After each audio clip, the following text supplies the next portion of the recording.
ഈ കഥ കേട്ടാൽ നിങ്ങൾ എന്തായാലും കരഞ്ഞു പോകും. ബ്ലാഞ്ചെ മോണിയർ എന്നൊരു ഫ്രഞ്ച് സുന്ദരി ഉണ്ടായിരുന്നു. 25ാമത്തെ വയസ്സിൽ ബ്ലാഞ്ചെ ഒരാളുമായി പ്രണയത്തിലായി.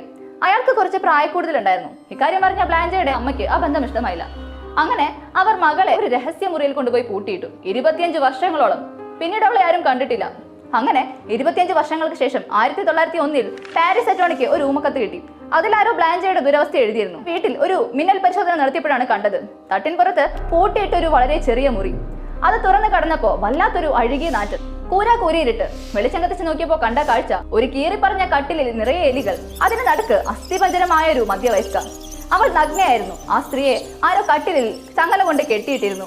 അവളുടെ ശരീരത്തിൽ മലമൂത്ര വിസർജ്യങ്ങൾ പറ്റിപ്പിടിച്ചിരുന്നു. ചുറ്റും അഴുകിയ ഭക്ഷ്യാവശിഷ്ടങ്ങൾ ചിതറിക്കിടക്കുന്നു. അത് ബ്ലാഞ്ചെ ആയിരുന്നു.